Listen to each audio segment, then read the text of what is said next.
আসসালামু আলাইকুম। কুকিং হাউজে সবাইকে স্বাগতম জানাচ্ছি। আশা করি যে যেখানে আছেন সবাই অনেক ভালো আছেন। আজ রান্না করব আলু টমেটো দিয়ে বেলে মাছ। আলু টমেটো দিয়ে এই বেলে মাছের রান্নাটা খুবই টেস্টি এবং মজার হয় খেতে। আমি আজকের এই রান্নাটা করেছি আমার মায়ের রেসিপিতে। মা যেভাবে এই আলু টমেটো দিয়ে বেলে মাছ রান্না করে আমি সেভাবেই রান্না করেছি। খুবই মজার হয় এই রান্নাটা। সাদা গরম ভাত দিয়ে খেতে খুবই ভালো লাগবে।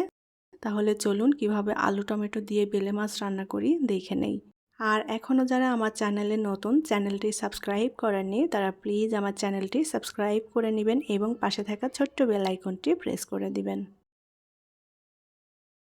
আমি এখানে কিছু ছোট সাইজের বেলে মাছ নিয়েছি। মাছগুলোকে কেটে কুটে খুব ভালোভাবে ধুয়ে পরিষ্কার করে নিয়েছি।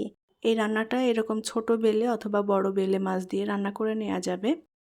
এখন এই মাছের মধ্যে দিয়ে দেব পরিমাণ মতো লবণ, কিছুটা হলুদ গুঁড়া আর ধনিয়া গুঁড়া। ধনিয়া গুঁড়া আমি এখানে হাফ চা চামচের মতো নিয়েছি।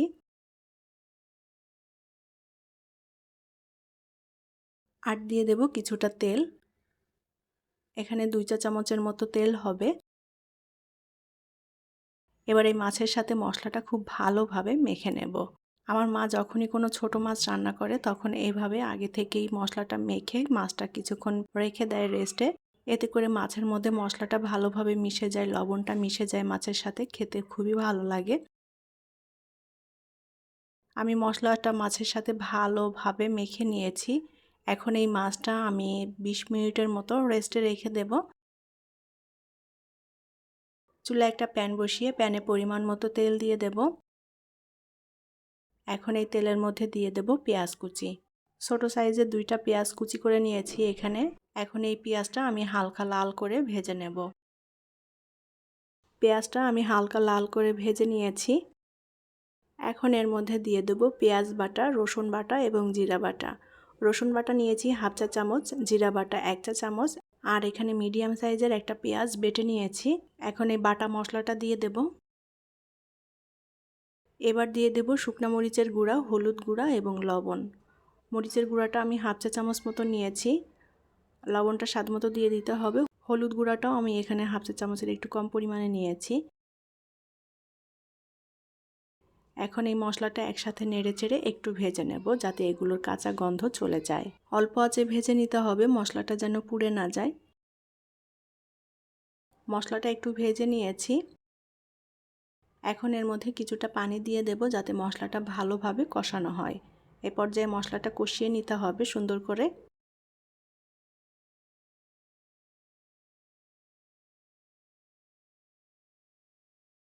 অল্প আঁচে নেড়েচেড়ে আমি মশলাটা কষিয়ে নিয়েছি।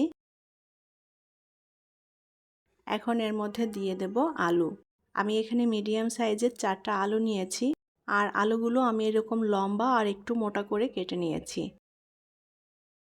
আলুটা দিয়ে মশলার সাথে খুব ভালোভাবে নেড়েচেড়ে মিলিয়ে আলুটাকে কিছুক্ষণ কষিয়ে নেব। আলুটা ভালো মতো কষিয়ে নিলে খেতেও ভালো লাগবে, আলুর মধ্যে মশলাটা ভালোভাবে মিশে যাবে, অনেক টেস্টি হবে তরকারিটা। আমি 3-4 মিনিট আলুটা মশলার সাথে সুন্দর মতো কষিয়ে নিয়েছি। এখন এর মধ্যে পরিমাণ মতো পানি দিয়ে দেব আলুটা ভালোভাবে সেদ্ধ হওয়ার জন্য। এবার ঢাকনা দিয়ে ঢেকে আমি আলুটা রান্না করে নেব। ঢাকনা দিয়ে ঢেকে দিলে আলুটা খুব তাড়াতাড়ি সেদ্ধ হয়ে যাবে। 3-4 মিনিট পর ঢাকনাটা খুলে দিলাম। এখন আলুটা খুব ভালোভাবে উল্টাপাল্টা করে একটু নেড়ে দেব।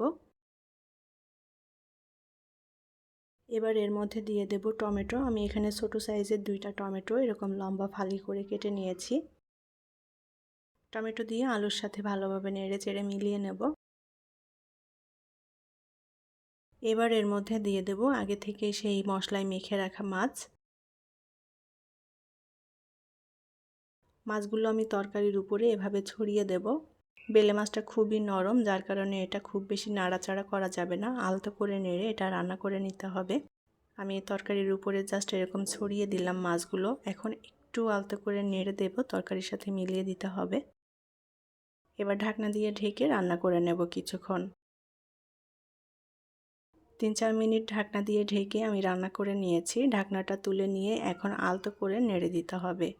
প্যানটা ধরে এভাবে একটু ঝাঁকিয়ে দিতে হবে, এতে করে তরকারিটা ভালো মতো নাড়া হয়ে যাবে। আর প্যানটা ধরে এভাবে ঝাঁকিয়ে দিলে মাছগুলোও ভাঙবে না, মাছগুলোও আস্ত থাকবে। আবারও ঢাকনা দিয়ে ঢেকে কিছুক্ষণ রান্না করে নেব, এতে করে মাছের উপরেও ভালো মতো জাল পড়বে, মাছটাও সুন্দর মতো সেদ্ধ হয়ে যাবে।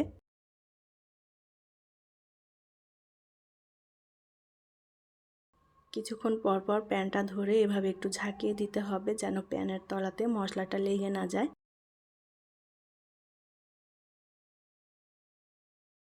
আমি বেশ ভালোভাবে আলু মাছ একসাথে কষিয়ে নিয়েছি। এখন এর মধ্যে পরিমাণ মতো ঝোলের পানি দিয়ে দেব। আমি অল্প ঝোল রাখবো, সে আন্দাজ মতো করেই পানিটা দিয়ে দিলাম। আবারও ঢাকনা দিয়ে ঢেকে দেব, যাতে মাছে খুব ভালো মতো জাল পড়ে। 3-4 মিনিট তরকারিটা রান্না করে নিয়েছি, ঢাকনাটা তুলে নিলাম। আবারও প্যানটা ধরে এভাবে একটু ঝাঁকিয়ে দেব। এবার এর মধ্যে দিয়ে দেব কয়েকটা কাঁচামরিচ। কাঁচামরিচটা একটু চিড়ে দিয়েছি, সুন্দর একটা ফ্লেভার আসবে আর একটু ঝালঝাল হলে খেতে ভালো লাগবে। আর দিয়ে দেব ধনেপাতা কুচি। আবারও ঢাকনা দিয়ে ঢেকে আমি 2 মিনিটের মতো রান্না করে নেব। 2 মিনিট পর ঢাকনাটা তুলে নিলাম, তরকারিটা রান্না করা হয়ে গিয়েছে আর চুলার জালটা এখন বন্ধ করে দেব। আমি এখানে একটু ঝোল রেখেছি, ঝোল থাকলে খেতে ভালো লাগবে। আর এই তরকারিটা নামানোর পর ঝোলটা কিন্তু আরেকটু টেনে যাবে, আলুতে ঝোল টেনে নেয়। আলু টমেটো দিয়ে বেলে মাছ রান্না হয়ে গিয়েছে, এখন এটা নামিয়ে পরিবেশন করব। আর এই তরকারিটা সাদা গরম ভাত দিয়ে খেতে খুবই মজার এবং টেস্টি। আশা করছি আমার আজকের রেসিপি আপনাদের কাছে ভালো লেগেছে। যদি রেসিপিটি ভালো লেগে থাকে তাহলে প্লিজ ভিডিওটি শেয়ার করবেন। পরবর্তী রেসিপি দেখার আমন্ত্রণ জানিয়ে আজকের মতো বিদায় নিচ্ছি। সবাই অনেক অনেক ভালো থাকবেন। আল্লাহ হাফেজ।